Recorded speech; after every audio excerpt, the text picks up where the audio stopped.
என் ஜாதி நான் தான் சார் பெருமையா சொல்ல முடியும். வேற யார் சொல்லுவாங்க சொல்லுங்க. அதுல அந்த ஜாதியில பிறந்ததை தவிர நீ என்ன பண்ணிருக்கீங்க பெருமையா பேசுறது? அவர் எங்க சமுதாயத்துல பிறந்திருக்காரு, அதனால நாங்க முன்னிறுத்துறோம். அவருடைய வாழ்க்கை வரலாறு எடுத்து பாருங்க. அவர் எவ்வளவுக்கு கழுவி ஊத்திருக்காருன்னு சாதி அமைப்பு. உண்மைதான் இருக்குல்ல.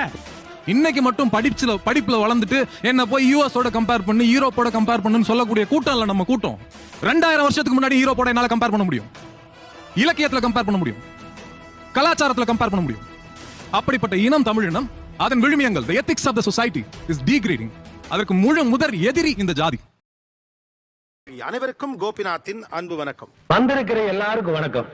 இன்னைக்கு நம்ம பேச போற விஷயம் என்ன அப்படின்னா, சமீப காலமாக கூடுதல் கவனத்தை பெற்றுக் கொண்டிருக்கக்கூடிய ஒரு விஷயம் அப்படின்னு நம்ம சொல்லலாம்.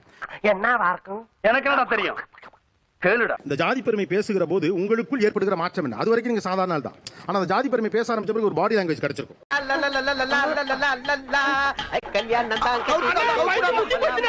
எனக்கு வந்து என் ஜாதி பெருமையை பேசும்போது வந்து மீசை முறுக்கணும்னு தோணும், நெஞ்ச நிமித்தி நடக்கணும்னு தோணும்.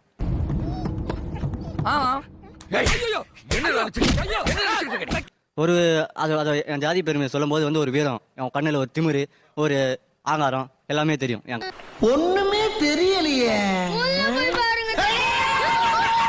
ஒரு வீரமா ஒரு ராஜ பரம்பரையிலேருந்து வந்தவங்க, அப்படிதான் நாங்க வந்து ராஜ பரம்பரையிலேருந்து வந்தவங்க. அது மாதிரி ஒரு வீரமா வாழ்ந்துடும். இந்த நாய் எங்கிருந்து போக சொல்லி வெட்டு கூட்டாகி போடும். அதே மாதிரி பேசும்போது நடை உடை பாவனையில வந்து அதே மாதிரி தான் இருக்கும். ராஜ பரம்பரை எப்படி நடப்பாங்களோ அதே மாதிரி தான் நாங்க நடப்போம்.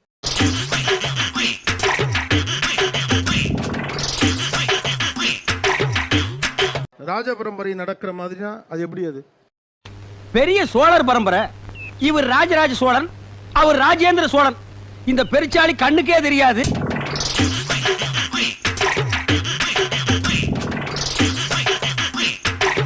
அண்ணன் போற கம்பீரத்தை பாருல, பிறவியில வந்ததுடா அதெல்லாம். ஒரு கம்பெனில சூப்பர்வைஸ் பண்ற மாதிரில இருக்கு இப்படி பார்க்க நடக்கிறது. நம்மளா கற்பனை பண்ணிக்கிறதா? அவங்க கற்பனை தான் அது வந்து. அப்படி போயிட்டா எல்லாருக்கும் நல்லதுங்கய்யா. இப்போ உங்களுக்கு மீசை முறுக்கணும் ஆசை, மீசை பெரிய அளவுக்கு நான் வளரல. இல்ல மீசை வளர்ந்தா எப்படி இருக்கும்? வளர்ந்தா இன்னும் கொஞ்சம் திமிரா இருக்கும்.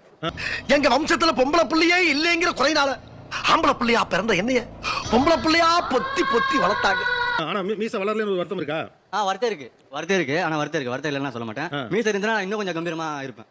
மஞ்ச கிழங்குகளை மூட்டை முட்டியா வாங்கியாத அரைச்சிய முகத்துல தடவி மீசையே வளர விடாம என்ன வளர்த்துட்டாங்கப்பா. ஒரு பொண்ணா இருந்து சாதாரணமா நடக்கிறதுக்கும் ஜாதி பெருமையை பத்தி பேசுறப்ப நெஞ்ச நிமித்தி நடக்கிறதுக்கும் நல்லா இருக்கும் சார். பொண்ணை நல்லா வளர்த்து வச்சிருக்கீங்க. கல்யாணத்துக்கு அப்புறம் இப்படியே இருந்துட்டா எங்க குடும்பத்துக்கே ரொம்ப நல்லதுங்க. திருவிழாவில் ஜாதி ஃப்ரெண்டுங்களோட ஒன்றா ஜாலியாக சுற்றுவோம். சீக்கிரம் சொல்லுங்க, எனக்கு நிறைய வேலை இருக்கு. அப்போ மற்ற ஜாதிகளை பார்க்கும்போது கொஞ்சம் திமிரா, கொஞ்சம் ஸ்டைலா, நம்ம தான் பெருசுங்கிற மாதிரியே நடந்துப்போம். பார்த்தாலே தெரிகிறது. தெரிகிறதா? ஏன் நாங்க தான் பெருசு அப்படிங்கிற ஒரு ஃபீல் வருது? இதான் சார், மன்னர் வம்சம் வந்து மன்னர் வம்சத்துலேருந்து வந்தவங்களுக்கு பழகிக்கிட்டு இருக்கீங்க. நம்ம 10 நாள் மனப்பாடம் வந்து முடிச்சா வந்து ஒப்பிக்கிற பாய். சார் ஹலோ சொல்லுங்க கேக்குது. அதான் சார் மன்னர். ஹலோ ஒர்க் பண்ணுது தம்பி. அதே தம்பி அது ஒர்க் பண்ணுது. ஹலோ அதுல ஏடா லொட்டு தட்டற பாக்கடிக்கறான்னு பார்த்தேன். வாய் அதுல வச்சா பேச போற, தள்ளி நின்னு பேசு. இப்போ நீ பாத்தீங்கன்னா தமிழ்நாட்டுல கிட்டத்தட்ட நிறைய ஜாதி இருக்கு. இது மாதிரி ஒரு மன்னர் வம்சம் இது பேக்ரவுண்ட் இருக்கு. அப்ப எல்லாருமே பெரிய ஆள் தானே? அப்படி கேளுங்க. கேட்டாச்சுல்ல சார், இப்ப ஒரு திருவிழால வந்து இன்னொரு மன்னர் வம்சத்து பையன் நடந்து வரான். இப்ப நான் வேஷ்டி கட்டியிருக்கேன், சொல்லி காமிக்கிற ஒரு எடுத்துக்காட்டுக்கு. ஐயோ அகிலாண்டேஸ்வரி அல்லா ஜீசஸ். பையன் இப்படி நடந்து வரானா, அவனை பார்த்த உடனே இப்படி தெனாவட்ட வரும். இப்படி ஏத்தி இப்படி கட்டும்போது அந்த கெத்து, அந்த திமிர, அந்த செயல்படுங்க. டேய் நீ படுவா பரதேசி, உன்னை மீட்ல வந்து மிதிக்கிறான். அவனை பார்த்தோன்னே வீம்புக்குன்னு அந்த மீசையை முறுக்குவான். அதுதான் அந்த ஜாதி பெருமையை தூக்கி பிடிக்கிற மாதிரி இருக்கும் அந்த இடத்துல. என்ன தமாஷா பேசுறாரு மாதிரி. அவரை பார்த்த உடனே ஒரு திடீர்னு பார்த்த உடனே அந்த கை அப்படியே கையில இப்படி போகும்.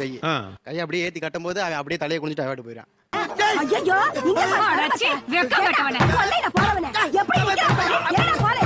நாங்க வந்து எந்த ஊருக்கு போனாலும் நம்ம எங்க ஊர்ல எப்படி இருக்குமோ அந்த ஊர்லயும் அப்படிதான் இருப்போம். நான்சென்ஸ் மாதிரி பேசாதீங்க. ஆளுக்குள்ள ஒரு பேங்க்குள்ள எல்லாம் போறீங்க, அங்கெல்லாம் எப்படி இருப்பீங்க? எப்பவுமே அப்படிதான் இருப்போம். தோற்றம் மாறினாலும் தோரணை மாறாது. தேங்காய குண்டி அடிச்சேன்னு வச்சுக்க பொழந்துருவனி மரியாதை ஓடி போய். நீங்க கவனிச்சிருப்பீங்களா? நீங்க கவனிச்ச வரைக்கும் இவர்கள் ஜாதி பெருமை பேசுகிற போது உங்களுடைய பாடி லாங்குவேஜ் அல்லது உங்களுக்குள்ள இருக்கக்கூடிய சேஞ்சஸ் என்னென்ன நடக்குது உங்களுக்குள்ள? அந்த குடிமையை வாயால எப்படின்னே சொல்லுவேன். ஒரு பட்டனை கண்டிப்பாக கட்டி விட்டுருவாங்க. கையில் தங்கம் இல்லைன்னா வெளியில் நல்லா தெரியற மாதிரி ஒரு குல்மாத்து இல்லைன்னா ஒரு நெக்லஸ் மாதிரி இல்லைன்னா போட்டுருவாங்க. எல்லா நகையும் உடம்புல அள்ளி போட்டுட்டு வந்திருக்கேன். மூல கோளாறு உள்ளவன் லூசு பாயலா. எல்லாத்த விட அந்த மரியாதை குறைவான அந்த நடை அவங்கள்ட்ட இருக்கும். அந்த மரியாதை குறை அப்படியே வந்துடும். அது அவங்க வந்து என்ன சொல்லுவாங்கன்னா நாங்கள் கெத்தாக இருக்கிறோம் அப்படின்னு சொல்லுவாங்க. ராசா என்ன ராசா இவ்வளவு பெரிய விஷயத்தை சொல்லிவிட்டு ஒண்ணுமே தெரியாத மாதிரி நிக்கிற? அந்த பைக்ல போகும்போது அந்த கெத்து அப்படியே தெரியும். ஒரு பட்டனை கழட்டிட்டு அந்த கை சட்டை கிரிப்பா போட்டுட்டு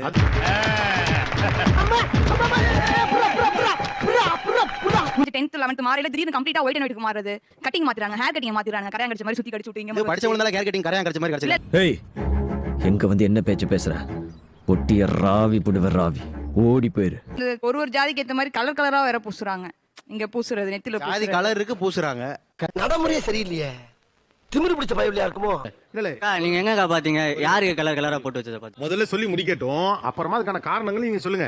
குழப்பாத, சொல்லி கொடுத்தது மறந்துடுவான். மறந்தா திருப்பி சொல்லி கொடு. இதே ஒரு தனியா ஒரு ஆள் இவங்க தனியா இருக்கிறப்ப நடந்துக்கிறத விட இவங்களுடைய ஆளுங்க ஒரு 10 பேர் இருக்கிறப்ப இவங்கள்ட்ட அந்த திமிரா நடந்துக்கிறது ரொம்பவே அதிகமாயிரும். ஏப்பா இங்க வா, ஏற்கனவே நான் பட்ட அவஸ்தை பத்தாதா மேற்கொண்டு நீ வேற கரண்ட் கம்பியில கோர்த்து விட்டு போறாரா மாப்ள? தனியா இருக்கும்போது பயம் இருக்கும். தனியா இருக்கும்போது பயமா இருக்கும். நீயே சொன்ன எப்படி? பயம்ன்றது ஓப்பனா ஒத்துக்கிறேன் பயம். அட அந்த ஆளு ஊழவுதாருங்க, நீங்க வேலையை பாருங்க. டேய் அந்த அருவாளை கூட.